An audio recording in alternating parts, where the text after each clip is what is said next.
Shalom, salam sehat, dan salam sejahtera buat kita semua. Bapak, Ibu, dan Saudara yang terkasih, sebelum kita mendengarkan firman Tuhan, marilah kita berdoa terlebih dahulu. Damai sejahtera Allah yang melampaui segala akal pikiran, itulah kiranya yang memelihara hati dan pikiranmu di dalam Kristus Yesus Tuhan kita. Amin. Firman Tuhan yang sudah ditetapkan buat kita pada minggu hari ini, Minggu Eksaudi 29 Mei 2022, yaitu firman Tuhan dari kitab Mazmur pasal 17 ayat 1 hingga ayat 6 dengan topik orang benar berseru, Tuhan menjawab. Ditangihod debatado jauh-jauh ni partigor. Saya akan membacakan untuk kita semua, demikianlah firman Tuhan.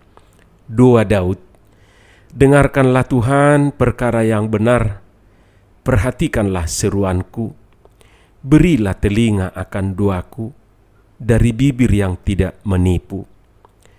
Daripada mula kiranya datang penghakiman, matamu kiranya melihat apa yang benar. Bila engkau menguji hatiku, memeriksanya pada waktu malam, dan menyelidiki aku, maka engkau tidak akan menemui sesuatu kejahatan.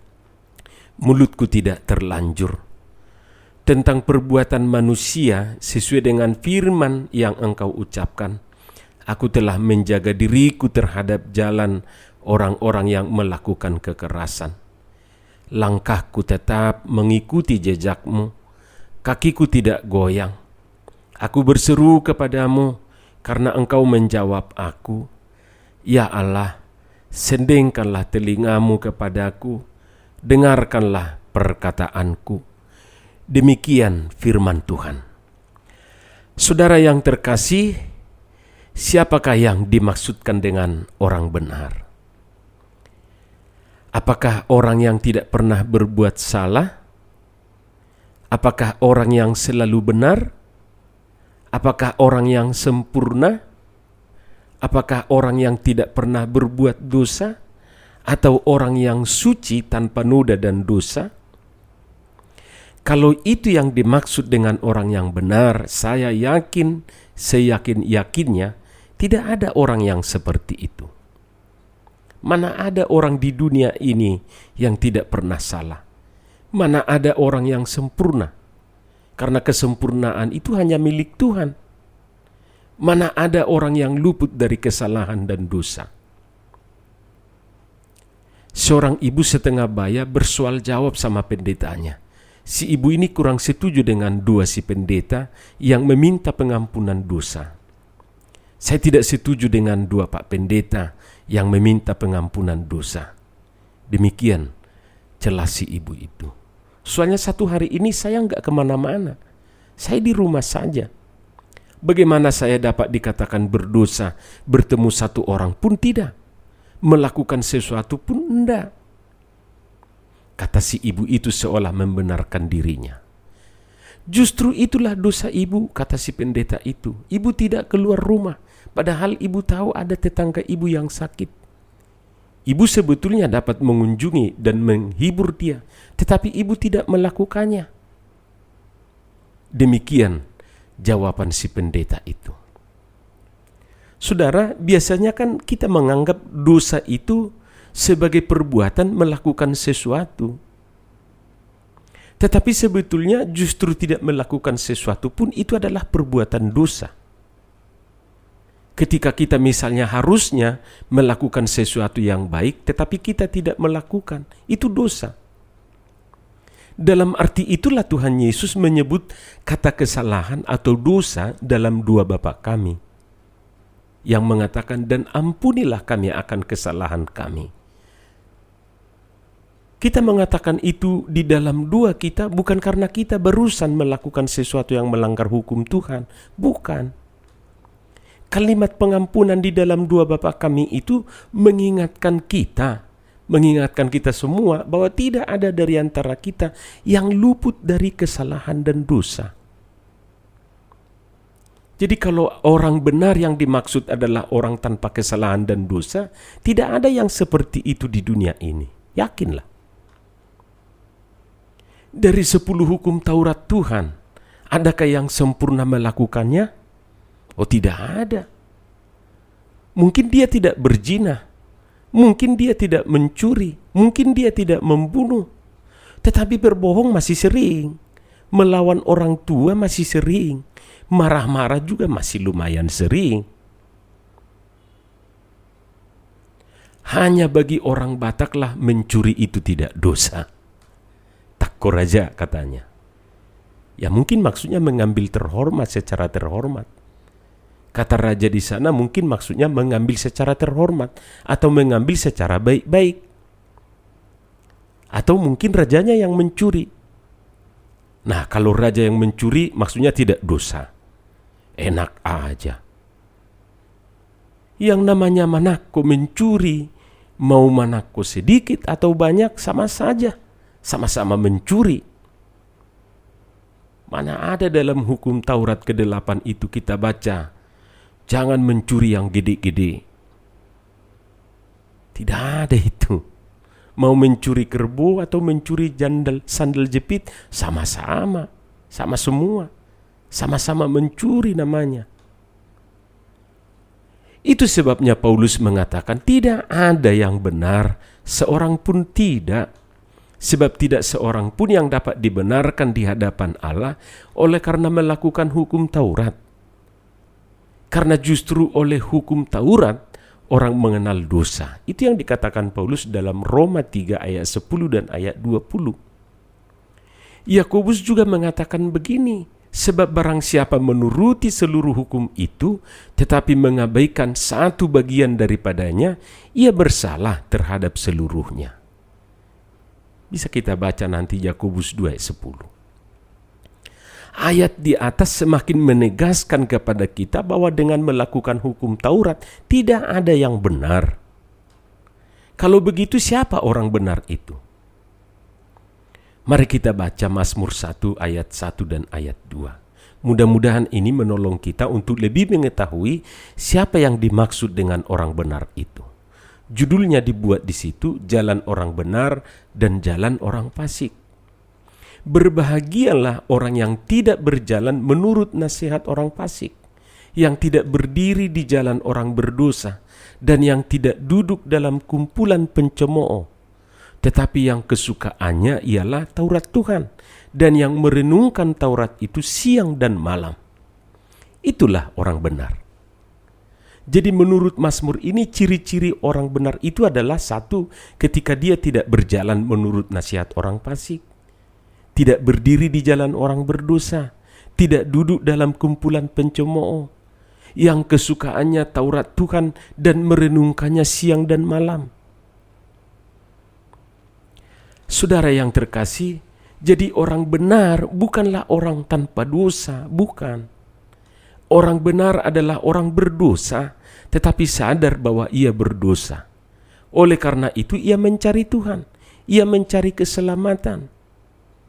Ia merenungkan Taurat Tuhan siang dan malam. Sebaliknya orang fasik adalah orang yang berdosa juga, tetapi ia tidak mau mengaku bahwa ia berdosa. Jadi orang benar dan orang fasik sama-sama berdosa, bedanya cuma dalam pengakuan saja. Orang benar adalah orang berdosa yang mengaku dan sadar bahwa ia adalah orang berdosa. Sementara orang fasik adalah orang yang berdosa tetapi tidak mengaku berdosa. Kalau bisa kita gambarkan, orang benar itu sama seperti orang sakit. Orang yang sakit ini sadar bahwa ia sakit sehingga ia mencari dokter.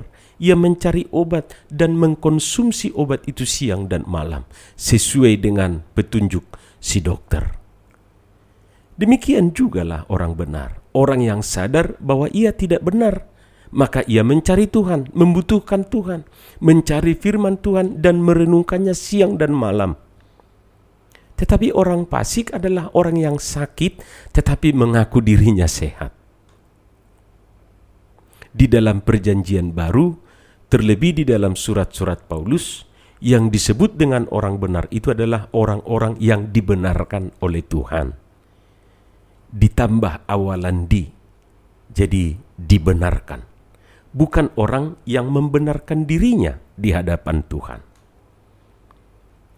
Saudara-saudara yang terkasih, orang-orang yang dibenarkan seperti itulah yang berseru kepada Tuhan. Dan seruan orang-orang seperti itulah yang didengarkan oleh Tuhan. Apakah Tuhan tidak mendengarkan seruan orang-orang yang mengaku benar? Tentu saja tidak. Ngapain Tuhan mendengarkan orang-orang seperti itu? Lagian dia tidak berseru kok. Orang-orang yang mengaku benar sesungguhnya tidak membutuhkan Tuhan. Karenanya tidak merasa perlu berseru kepada Tuhan. Ngapain dia berseru? Wong dia mengaku benar.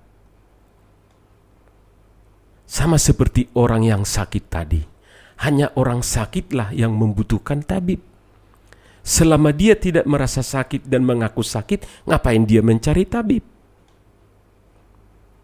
Saudara yang terkasih, pemazmur dalam hal ini Daud memohon supaya Tuhan mendengarkan seruannya, mendengarkan keluhannya, mendengarkan jeritanya, mendengarkan suara hatinya.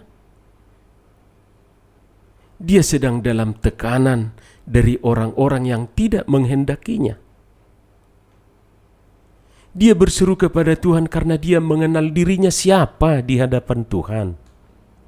Dia berseru kepada Tuhan karena dia mengenal Tuhan siapa bagi dirinya. Dia tidak menganggap dirinya benar sekalipun dia merasa tidak pernah melakukan yang jahat terhadap orang. Dia siap dibedah. Dia siap diselidiki dalam hal itu. Itu sebabnya dia katakan di ayat 3 dan 4, bila engkau menguji hatiku, memeriksanya pada waktu malam dan menyelidiki aku, maka engkau tidak akan menemui sesuatu kejahatan. Itu kata dia kepada Tuhan. Mulutku tidak terlanjur. Di ayat 4, aku telah menjaga diriku terhadap jalan orang-orang yang melakukan kekerasan. Langkahku tetap mengikuti jejakmu. Kakiku tidak goyah. Itu dikatakan. Walaupun dia tidak melakukan yang jahat, tetapi Daud tidak membenarkan dirinya. Biarlah Tuhan yang menimbang. Itulah sebabnya ia berseru kepada Tuhan. Dan Daud yakin Tuhan akan mendengarnya. Karena orang yang berseru kepada Tuhan, ia akan menjawab. Tuhan akan menjawab. Ia akan menyendengkan telinganya. Ia akan mendengarkan setiap kata yang kita ucapkan. Saudara yang dikasihi Kristus, tentu pernah kita mendengar perkataan ini. Sebaik-baiknya seseorang pasti ada yang tidak senang kepadanya. Dan sejahat-jahatnya seseorang pasti ada yang baik terhadapnya. Itulah kenyataan hidup. Jadi, kita tidak boleh memaksa orang untuk baik kepada kita.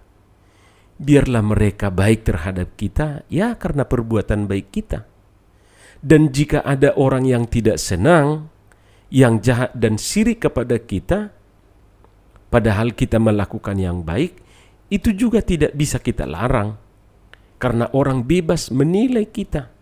Suka atau tidak suka, itu urusan dia. Kita ini ibarat ikan yang ada di dalam akuarium. Suka-suka orang mau melihat kita dari sudut mana. Suka-sukanya juga menilai kita dari mana. Dari ujung rambut sampai ujung kuku, silahkan. Suka-suka mula. Tapi coba perhatikan, apapun yang kita bicarakan tentang ikan itu, ikan asik-asik aja berenang di situ. Seolah tidak peduli dengan perhatian kita. Seolah tidak peduli dengan omongan kita. Masalahnya saudara-saudara, kita tidak ikan. Manusia itu sering kepo. Manusia itu sangat sensitif. Gampang korslet. Lebih sensitif dari arus listrik. Begitu disentuh, langsung nendang. Yang penting buat kita sekarang, Sama seperti yang dilakukan pemazmur ini. Jangan melakukan kejahatan. Jaga dirimu terhadap orang-orang yang melakukan kekerasan.